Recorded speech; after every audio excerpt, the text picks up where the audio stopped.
la víctima, entonces no la lastiman, la cuidan mucho.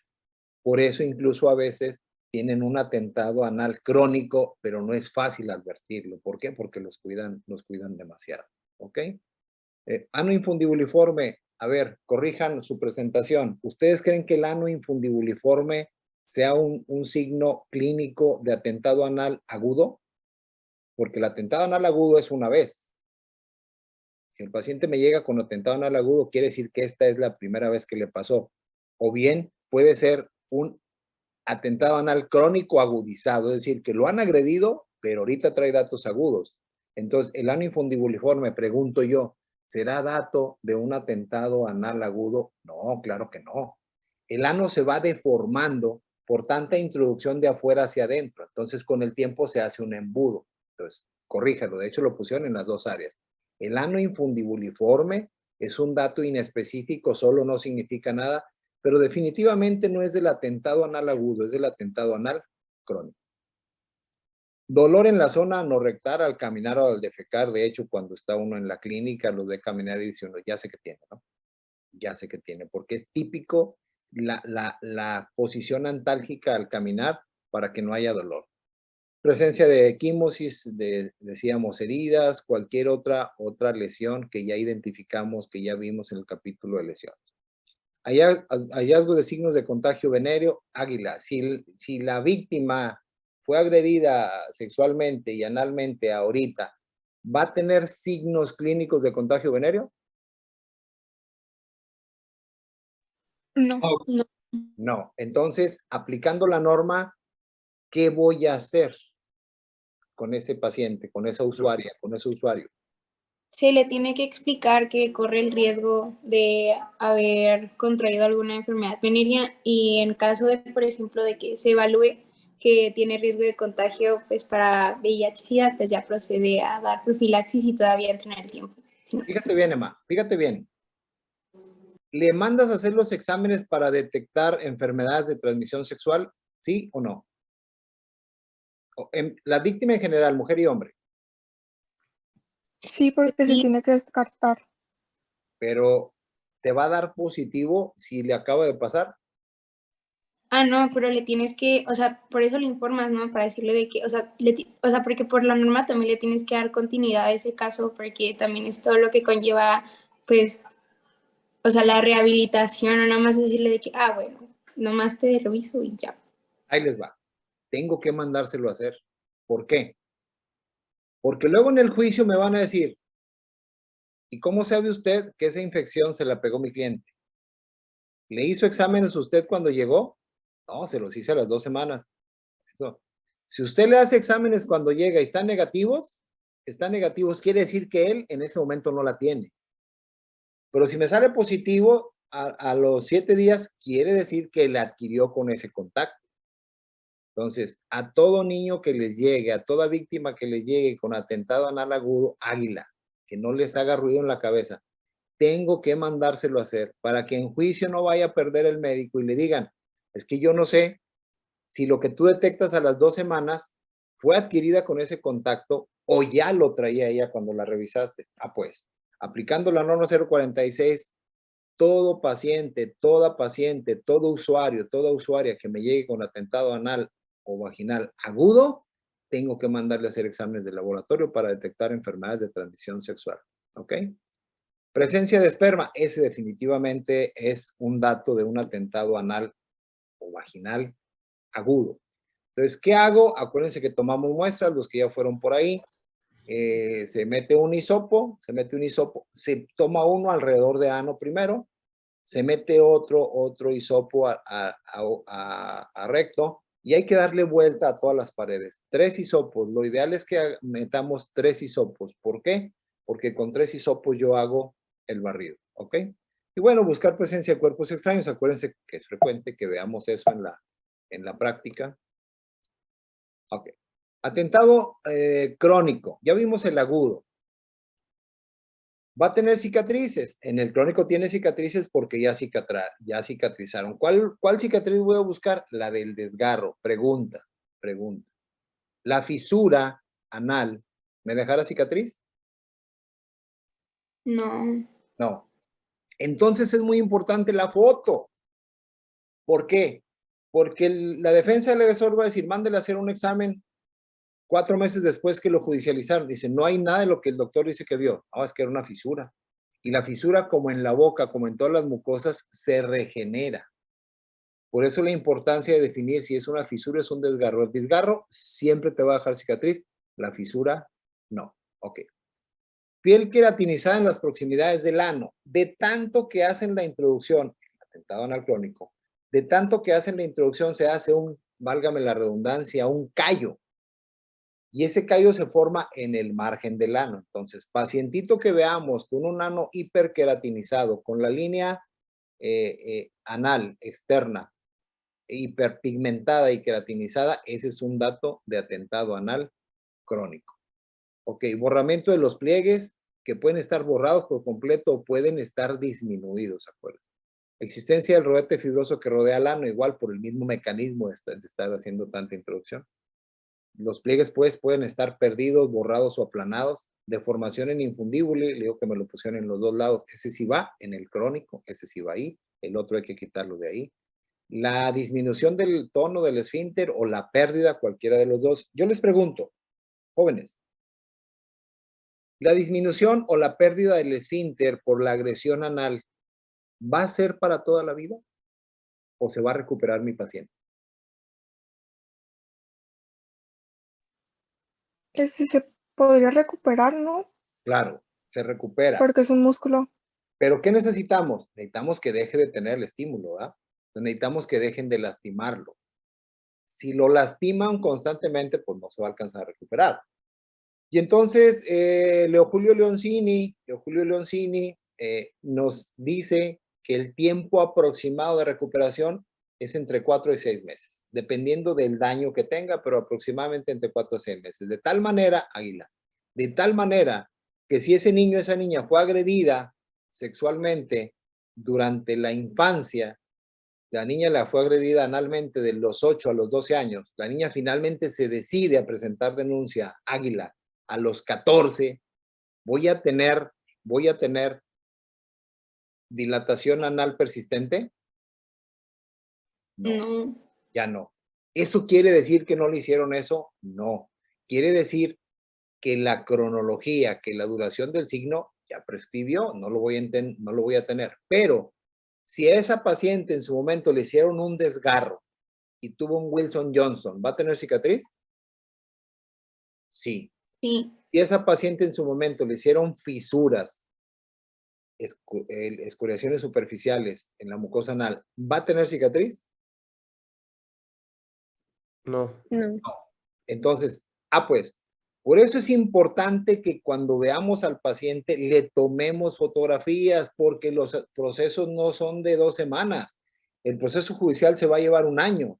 Entonces, puede pedir la defensa del agresor un segundo examen y dice, oigan, no es cierto, el doctor está equivocado, el paciente no tiene nada. Entonces, yo voy a tener que explicar por qué no tiene nada, ¿ok?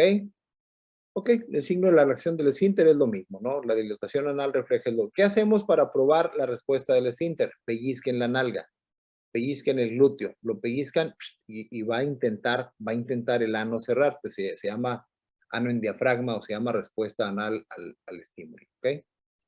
¿Va a haber presencia de signos de contagio venéreo? Puede haber, dependiendo del tiempo. Puede haber. Acuérdense que esas enfermedades pueden durar, incluso pueden ser repetitivas. Pero Águila, esto no. Se equivocaron, nomás copiaron y pegaron, no lo razonaron. ¿Voy a encontrar esperma en un atentado anal crónico? No. Ok. Pregunta. ¿Cuánto dura el esperma dentro de la cavidad anal? Para saber si me llega el paciente, le tomo muestra sí o no. ¿Cuánto dura el esperma en la cavidad anal?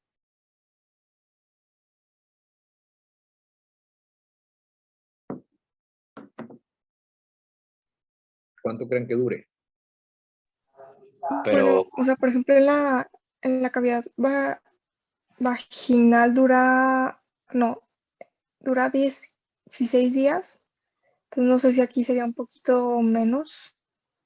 Claro que va a ser menos. ¿Por qué va a ser menos tiempo? Échenle lógica y sentido común. Si no tienen lógica Pues porque se está no, defecando. claro. Y no es el ambiente. porque estás arrojando cosas de adentro hacia afuera. Entonces, confiable, muy confiable, 24 horas. Practícaselo, pero no tengas mucha fe hasta 72 horas. Pero después de 72 horas va a ser raro que te dé positivo en ano.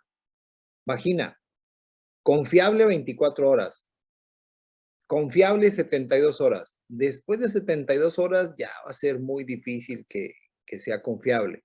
Y puede ser hasta 7 días en las pacientes vivas. ¿De qué depende? Que mi paciente no tenga una enfermedad vaginal, que tenga un flujo, porque ese flujo va a eliminar el esperma que en su momento hubo. Así es que quíteme por favor de aquí el hallazgo del esperma. Y bueno, ¿qué vamos a hacer? Vamos a buscar lesiones igual que en cualquier otro examen de lesiones, muchachos. Contusiones, escoriaciones, heridas. Nada más aquí hay que buscar algo un poquito más que normalmente no va en las lesiones. ¿Qué buscamos? Huellas de sugilación o huellas de chupetón o huellas de mordedura erótica, porque aquí las mordeduras son eróticas. Eso es la única diferencia. Todo lo demás viene en el apartado que revisamos de lesiones. La única diferencia aquí que hay que agregarle son las huellas de sugilación o chupetón, que son equimosis, o las huellas de mordedura pero erótica. Yo pregunto, ¿cuáles son las características de una mordedura erótica? ¿Es igual que la mordedura traumática? ¿O hay un signo que me va a hacer pensar que esa es una mordedura erótica? ¿Qué le voy a buscar a esa mordedura para decir que es erótica? Puede venir con sugilación, ¿no? Claro, en el centro de la mordedura va a estar chupeteado. Esa es la mordedura erótica. Entonces, si yo veo una mordedura y en el centro tiene un chupetón, esa es una mordedura erótica hasta no demostrar lo contrario. Bueno, ahí está lo que hablábamos de los espermatozoides. Son pruebas que hacemos en un determinado momento cuando la víctima llega con nosotros en tiempo. Dime, Emma. Doctor, es que en lo de los hallazgos en la crónica me quedó la duda de, por ejemplo, cuando es un paciente que es de tez muy oscura, o sea, ¿qué tanto se va a resaltar lo de la hiperqueratización, hiperpigmentación de la línea del tema? Muy buena pregunta. No se ve nada. No se ve nada. Se ve, se ve muy bien. Hija, gorda. Se ve muy bien en los de piel blanca. En los de piel oscura no se ve. A menos que por alguna situación la hiperkeratosis, la pigmentación se nos torne un poquito blanca, pero no. En el paciente de piel blanca se nota mucho, con el paciente de piel oscura casi no lo notamos. Ok, entonces esos son los exámenes que hay que hacer. La evaluación psicopatológica forense, acuérdense que no la hacemos nosotros, hay que mandarla a hacer con el psicólogo, a nosotros no nos toca. Acuérdese que la norma dice que usted va a dar acompañamiento. Acuérdese que no hay psicólogos en los hospitales de noche, que en cuando le toque a usted un paciente, como dice la norma, usted va a tener que dar consejería y acompañamiento. Entonces, usted va a tener que hacer contención. Usted está en urgencias, es el psicólogo, no hay psicólogo, le tienes que entrar tú para hacer contención. ¿Qué hay que hacer? Lo que dice la norma, tratar de evitar. Hay que decirle al paciente, no se preocupe, ya llegó a un área segura, aquí ya no lleva ningún riesgo, aquí lo vamos a atender, aquí le vamos a tratar sus lesiones, aquí lo vamos a asesorar, aquí le vamos a explicar todo. Y hay que explicarle la película, ¿no? Tú ya conoces esa película porque no va a ser el primer paciente que ves, ya sabes cómo empiezan, ya sabes cómo terminan, ya sabes qué puede pasar en su psique con el impacto emocional. Entonces, eso es la contención. Vas a tratar de calmar al usuario, vas a tratar de calmar a la usuaria. ¿Cuál es la realidad? Eso es lo que dice el libro, eso es lo que dice la norma. ¿Cuál es la realidad? La realidad es que me llega un paciente con una violación, con un impacto emocional fuerte y me lo dejan allá en la esquina. Y se abocan a la parturienta y se abocan al que tiene abdomen agudo y se abocan al diabético descompensado. Pero esa usuaria no le hacen caso por falta de empatía, por falta de saber qué hacer. Esa es la triste y cruda realidad. Entonces, ¿qué hay que hacer? No tenemos psicólogos. Más que la evaluación psicopatológica forense, me interesa, aplicando la norma, que tomen en cuenta que no va a haber psicólogos con frecuencia. Entonces hay que saber los procedimientos mínimos de contención para que no vaya a tener mi paciente una repercusión negativa en ese sentido. ¿Sí? ¿Preguntabas algo, Emma? Ah, no, doctor, todo bien. Ok. El coito por vía oral hay que buscar nada más cuando lo exploramos. Lo único que podemos hacer, que es un dato inespecífico, no sé si alguna vez han chupado mucho una paleta, han chupado mucho una paleta y entonces se hacen unas pequeñas sufusiones sanguíneas a nivel del techo del paladar. Entonces, vean cuando su nieto, su sobrino, su niño chiquito de la casa ande con la paleta, que le da a ver, venga acá, levántele el paladar y tú, ahí va a haber puntitos de sugilación. Eso hay que buscar en la víctima de agresión sexual por la vía oral. Y lo demás es examen, ¿no? Ahí no se va a romper nada, ahí no se va a desgarrar nada, eso es lo que podemos encontrar. Con la succión que se hace, el velo del paladar puede tener pequeñas sufusiones sanguíneas o pequeños focos hemorrágicos o pequeñas áreas hiperémicas, es lo único. Y lo demás, tomar muestra para buscar el principio criminalístico de intercambio que vimos en su momento cuando hablamos de criminalística. ¿Sí, Arlet?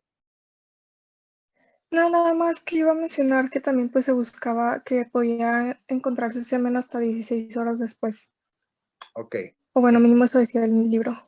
El protocolo nos iguala ano con boca. Dice que en la boca y en el ano, las primeras 24 horas es muy confiable. Dice, de las 24 a las 72 ya empiezas a dudar y de las 72 para arriba lo más probable es que no. Pero en boca la realidad es que es mucho menos. La paciente rara vez piensa que le vamos a tomar una muestra. La paciente rara vez piensa que eso puede ser importante para nosotros. ¿Qué hace? Pues se lava la boca. Y al lavarse la boca nada más nos queda buscar entre los entredientes. El protocolo dice que hay que meter un hisopo entre los dientes. Y Ernesto Posada, médico legista con 34 años de experiencia, dice no. ¿Por qué? Porque el hisopo no cabe en la hendidura. ¿Con qué se limpia usted los dientes cuando tiene algo entre una pieza dentaria y otro? ¿Su cepillo dental alcanza a sacárselo? ¿Una gasa alcanzará a sacárselo? ¿Un hisopo alcanzará a sacárselo? No, pues con hilo dental. Con hilo dental. Entonces, ¿qué hacemos? Deshilachamos la gasa, metemos el hilo y lo mandamos. Eso es más factible. No lo van a encontrar en ningún libro de medicina, excepto en el mío, cuando lo compren. Pero ahorita no lo van a encontrar en un libro de medicina legal. Les dicen que utilicemos el hisopo y que utilicemos la gasa. Yo les digo, pues por lógica, ya se cepilló, ya se lavó. El lugar donde puede quedar algún rescoldo es entre pieza y pieza. Entonces, ¿qué hay que hacer? Hay que meter, no voy a meter el hilo dental, la gasa la deshilo y el hilo de la gasa lo meto y lo mando como si fuera una recolección. Ok, examen andrológico. El examen andrológico, muchachos, es para revisar al varón, para ver si es capaz, lo comentaba yo en clase ayer antier, para ver si es capaz de sostener una relación sexual. Y hablamos de la introducción parcial. Entonces, únicamente voy a ver que no tenga una malformación que tenga capacidad de erección, nada más en cuanto a la capacidad. Pero si me lo traen reciente, si acaba de ocurrir el evento, ¿qué le voy a buscar a ese pene? Principio de intercambio. Entonces me voy al surco balano prepucial, y ahí hago un lavado con agua destilada, lo recolecto en un recipiente, se precipita y busco residuos sólidos de intercambio. ¿Qué voy a buscar ahí? Células vaginales. Es lo que voy a buscar ahí. Si hubo una introducción en la cavidad oral, que voy a buscar células propias o restos alimentarios propios de lo que existe ahí. Entonces, el primer objetivo es demostrar que hay capacidad de erección, que tenga la naturaleza anatómica y fisiológica para hacer eso. Eso es en todos. Si es reciente, entonces busco lo que estamos diciendo ahorita, principio de intercambio, ¿no? Entonces, mito, los viejitos no pueden ser violadores porque no tienen capacidad de erección. Realidad, sí pueden ser violadores y sí tienen capacidad de erección. Ok. Bueno, aquí metieron lo de la norma, ya lo habíamos visto. Acuérdense que hay 3 puntos que me interesan mucho de la norma. 4.4, 633, son importantísimos para que usted pueda entender lo que tiene que hacer el médico general y definitivamente el 64227. Ya vimos la norma, la vio conmigo, yo se la enseñé, yo se la expliqué, le dedicamos 4 horas a ese taller. Entonces, aquí en esta clase es donde va a traer lo que vimos de la norma para que lo pueda aplicar. Recuerde, hoy, la usuaria puede pedir la interrupción del embarazo bajo protesta de decir verdad y no se lo debemos de negar, se lo siguen negando en algunos estados. Desconocen la norma o desconocen el impacto de la norma, desconocen que la norma nace de un convenio internacional, nace de la aceptación de Belém do Pará y de Convención CEDAW, y que al ser convenios internacionales se equiparan a una norma constitucional. Entonces, muchachos, la norma 04 es una norma, perdón, la 046 es constitucional. La 04, si bien me habla de un derecho humano a la salud, amparado en el cuarto constitucional, no está ligada a convenios internacionales. Entonces, tiene mucho más fuerza la norma 046, ¿sí? Entonces, mujer que llegue con agresión sexual y que quiera interrumpir su embarazo, va a decir que lo quiere interrumpir, que fue víctima de violación y tenemos que protocolizarla. Tenemos que tener en los hospitales de guardia, para cuando usted sea director, tenemos que tener gente no objetor de conciencia, porque es un derecho que tienen ellos. Entonces, todos los hospitales que tienen que tener médicos no objetor de conciencia. ¿Qué hacemos hoy? Bueno, llega la paciente y dice, vengo a interrumpir mi embarazo, ¿la violaron? No. ¿Tiene derecho a que le interrumpamos el embarazo, aunque no sea violación? En algunos estados sí, pero aquí no.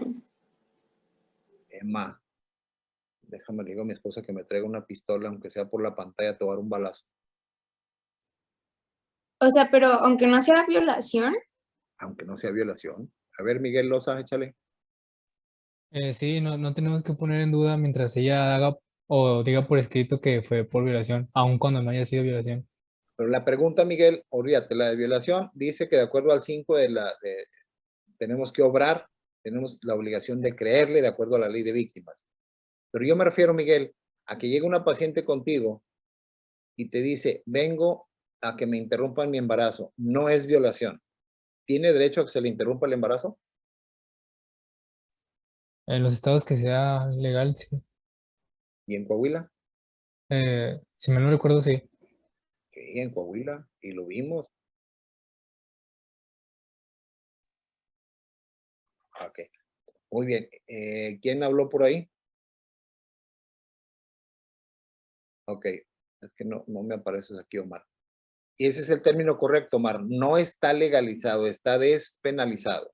No está legalizado, está despenalizado. Por ahí les mandamos la resolución de la Suprema Corte de septiembre del 2021, donde invalida los artículos relacionados con el aborto. Entonces ya no puedes meterlos a prisión. Entonces, hoy en día, la Secretaría de Salud aquí en Torreón, en el Centro de Salud de Abastos, que ojalá y les nazca la inquietud a las mujeres y vayan a visitarlo, yo les he hablado varias veces de él. La doctora Erika Chávez, una exalumna mía, muy buena alumna, la niña, hoy ginecóloga, es la que atiende ese departamento. Hoy en día en Coahuila, cualquier mujer puede solicitar la interrupción legal del embarazo por un embarazo sin que tenga nada que ver con violación. No sé si fue con el A o con el B, yo estaba dando clase, no sé si fue con el A o con el B, yo hablé de esto en la clase y bajando precisamente me habla una persona y me pide que les ayude porque alguien quiere interrumpir el embarazo, pero me hablan como si fuera un delito. Digo, no, es que es legal. Y ¿fue martes o fue jueves? Porque fui a la clase, nomás que no me acuerdo si fue con ustedes o con el otro grupo. Y de ahí le hablo a Erika y lo arreglamos y a la siguiente semana le estaban haciendo su interrupción del embarazo. Jóvenes estudiantes de medicina tercer año. En Coahuila, lo dijo su compañero Omar perfectamente, está despenalizado.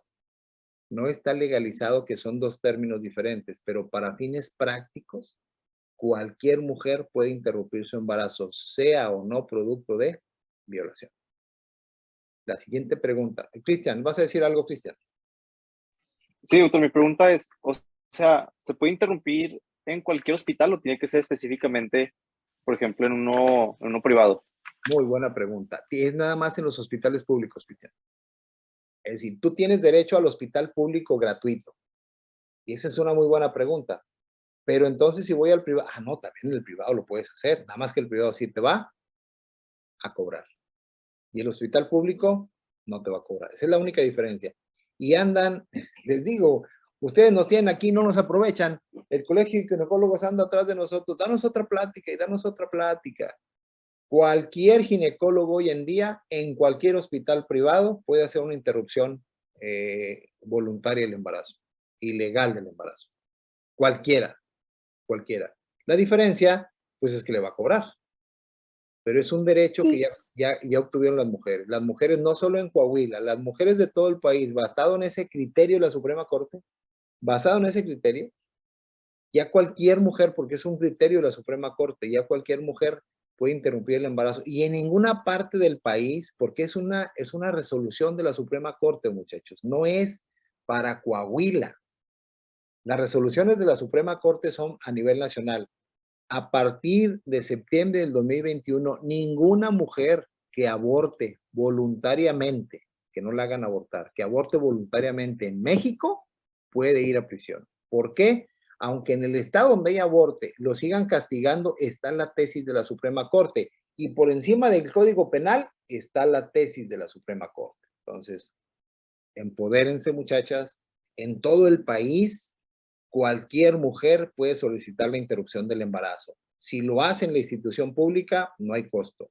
Pero si lo hace en la institución privada, ahí sí le van a cobrar. La parte de la resolución no dice que tendrá que ser gratuito, incluyendo los hospitales privados. Es gratuito en los hospitales públicos. Cierre. Disculpe, doctor, tenía la duda que menciona que en todos los hospitales privados se puede hacer. ¿Podría el hospital negarse a hacer ese tipo de procedimientos? Por ejemplo, ya ve que el español pues está fundado por la Iglesia Católica. Ajá. Entonces, que por principio no quieran hacer abortos ahí. Ellos se pueden apegar, vamos, tú tienes 20 médicos en el Sanatorio Español. Y entonces estos 20 médicos del Sanatorio Español dicen, yo soy objetor de conciencia. Así como no es hospital público, no lo puedes obligar. Te va a decir, no. ¿Cuándo va a tener que hacer el Sanatorio Español, aunque sean católicos? ¿Cuándo sí le va a tener que entrar a la interrupción del embarazo? En una urgencia médica. Claro. O en una violación.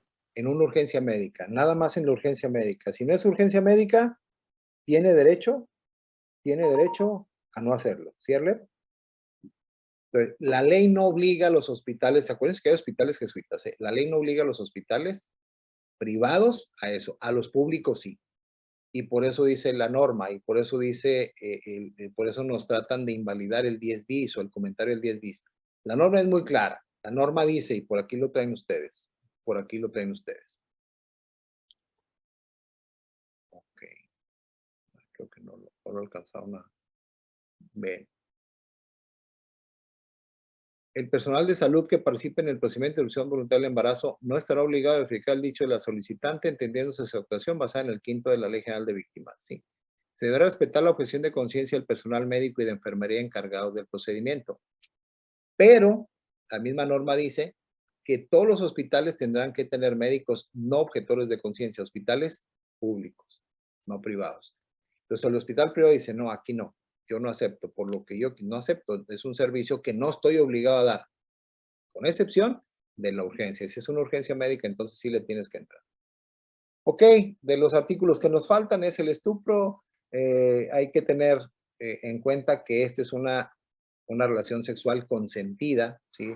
Se obtiene mediante la seducción o el engaño, es decir, sí acepta, pero le echaron mentiras. Sí acepta, pero hubo seducción. Le engañaron, soy soltero y te quiero mucho. Hicieron una seducción. Acuérdese la relación de poder. El sujeto tiene 30 años y tiene un poder económico y tiene un poder académico impresionante. Y la jovencita tiene 18 años, no tiene poder económico y no tiene poder académico. Entonces hay una relación de poder que la hace víctima, ¿no? Y si se fijan, la penalidad es menor, ¿verdad? No era parte del tema, pero vean, ¿recuerdan cuántos años máximo le daban al delito de violación? Máximo 16, creo. 17 en la equiparada y 15 en la ordinaria. ¿Cuánto es lo máximo que le dan aquí? Que se le dan 5 años. 5 años. Entonces, es disminuida porque se supone que la convenció, ¿sí? Entonces, tiene que tener menos de 18 y más de 15. Si tiene más de 18, por eso les decía yo, perdimos y perdimos. Sí, lo que pasa es que una persona de 18 años va y denuncia, una mayor de 18 va y denuncia, que el sujeto la convenció y ella tuvo relaciones sexuales porque quería, no encaja la figura. Pero si es menor de 18 y más de 15, ahí sí encaja la figura. Esa es pues la figura de estupro. Acoso sexual. Me interesa más que como médicos, me interesa como personas. Tengan mucho cuidado. 236. Acoso sexual. Ok, el acoso y el hostigamiento ya lo habíamos visto con anterioridad, pero este es el que me interesa. Violación a la intimidad sexual. ¿Sí? Déjenme. Ok. 3, a quien con el fin de causar daño o la obtención de un beneficio sexual comparta contenido audiovisual, íntimo, erótico, sexual de la víctima sin su consentimiento. La pena aumentará si lo comete el cónyuge, una persona en posición de autoridad, una persona que no comprende el hecho o con vulnerabilidad social, a menores de edad, etcétera, etcétera, etcétera. Entonces, jóvenes, no tengan en sus celulares, por favor, no tengan en sus celulares, aunque se los pase su mejor amigo, no los guarden, porque van a ser procesados por la ley Olimpia. Bórrelos de inmediato, acuérdese que se queda la sábana, y póngale un comentario, por favor, no me mandes esto, yo no estoy de acuerdo con esto. Hágalo. ¿Por qué? Es un recurso que no ha sido explotado por la gente, pero ustedes lo saben mejor que yo. Yo no manejo redes, no me gustan las redes. Pero ustedes lo saben mejor que yo. Hay muchos comentarios y hay muchas imágenes compartidas. Mucha gente ignora que ese es un delito que viene en el artículo 36, fracción tercera. Mucha gente lo ignora y lo hacen con inocencia, incluso a veces lo hacen sin maldad, lo hacen a nivel broma, pero es delito. Hay que tener mucho cuidado. Me interesa que se lo aprenda no como médico, porque prácticamente ahí no hay intervención médica. Esos pacientes no los va a ver usted en urgencias. Me interesa que lo sepa como estudiante. Me interesa que lo sepa como civil. Me interesa que lo sepa como novio. Me interesa que lo sepa como esposo. ¿Por qué? Porque su ignorancia lo puede llevar a cometer ese tipo de delitos. Ok. Bueno, la difusión de imágenes falsificadas de personas. Una cosa era tenerlas, pero esta que también es frecuente a ustedes, les ha tocado que alguien, tal vez sin la intención o sin la maldad, le pone un cuerpo a una cara o una cara a un cuerpo y dice es fulano de tal. Y lo hacen, a veces de broma, a veces sí, nada más que vean. Difusión de imágenes falsificadas de personas. De 3 a 6 años de prisión y multa a quien altere, edite o modifique imágenes. Es decir, una fotografía suya, se la alteran, se la editan. Le ponen la foto suya, su cara, pero le ponen el cuerpo de otra persona. Imágenes o videos de una persona o falsifique su perfil o datos de identificación con ánimo de mostrarla en situaciones íntimas o sexuales para causarle daño a su imagen pública. Esto, jóvenes, es muy frecuente y por desgracia, los jóvenes no entienden esto, ¿no? Nos estamos enfrentando a esa nueva problemática social. Son pocas las personas que han denunciado, pero todas las que han denunciado, todas han ganado, todas. ¿Por qué? Porque en este delito, a diferencia de los otros, aunque haya borrado las fotos, la recogemos de la sábana de la compañía. Dice ella, se la mandó a mi amigo en tal fecha. A ver, el teléfono de tu amigo, ¿cuál es tal? Vas a Telcel, vas a la compañía telefónica, a la autoridad, pues. Pide la sábana y ahí viene quién te habló, cuándo te habló, quién te mensajeó, cuándo te mensajeó y qué te dijo. Todo eso está respaldado. Todo. El mundo nos vigila. Y entonces, échamelo, prueba plena y pierdes. Tengan cuidado. Esa pues es una recomendación. No lo va a usar como médico porque ahí no hay intervención médica, pero sí lo va a utilizar como persona. Ok, ese es el certificado. Acuérdense, todo lo que vimos se aterriza ahí. Me interesa mucho, mucho y sobremanera que recuerde los derechos de las víctimas. ¿Qué derechos tiene una víctima a la que voy a revisar? ¿Qué derechos respecto al certificado tiene? 3 derechos, lo vimos en clase. Díganme cuáles son. Yo voy a revisar a una víctima. ¿Qué derechos tiene? Tiene derecho a ser examinada por alguien del mismo sexo, Perfecto. derecho a rehusarse a seguir el procedimiento siempre y cuando se le explique pues qué consecuencias puede tener a largo plazo legalmente, Perfecto. y también a tener un acompañante de confianza presente en el Todo el examen. tiempo. Esos son derechos importantes. Tiene además muchos otros derechos de la víctima. Expertos en víctimas. ¿Qué otros derechos generales y particulares tienen las víctimas en general? Pues también que no se le revictimice.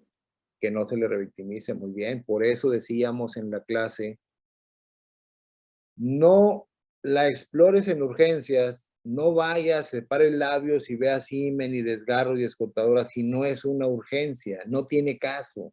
La va a tener que volver a revisar el médico legista. Entonces tú no la revictimizas porque tú eres el primero que la revisó. Tú no eres el rey, tú eres el primero. Pero no debiste haberlo hecho porque no era tu área. Llegó ahí para que la atendieras basado en la norma. Tú no eres el médico legista, reviso, no hay una urgencia, dejo esa área, por fuera sí, la equimosis de aquí, la mordida de aquí, todo eso sí perfectamente bien, pero el área genital no, el área genital déjasela al médico, eso es lo que tienen que saber, para no revictimizarla. ¿Qué otros derechos en general y en particular tienen las víctimas en general de cualquier delito? Derechos particulares y generales, artículo 10 de la ley de víctimas. Sí, Didier. Pues había leído que era también tener un trato digno, que se les escuchara, tener reparación, también que, solo me acuerdo de esos, pero eran más, o sea, eran más de 10. Sí, ahí les va. Doctor, muy bien.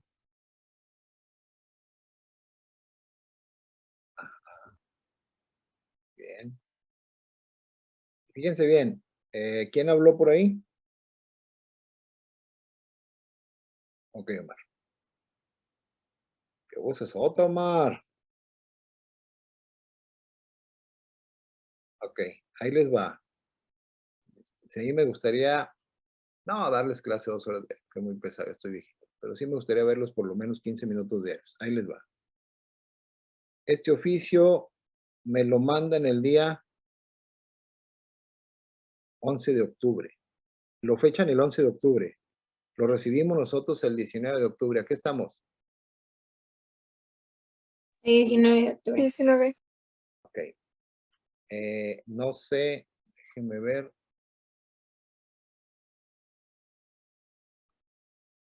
Quiero mostrárselo. Yo sé que me cree, pero quiero mostrárselo. Quiero que vea la fecha. ¿Sí? ¿Sí se ve o no se ve? Sí, doctor. Ok. Fresquecito de hoy. Doctor, es que es coincidencia. No, ¿cuál pinche coincidencia? Así andamos de mal en la aplicación de la norma y los derechos de la víctima. Ser director del hospital por este conducto y de acuerdo en oficio tal, le pido su colaboración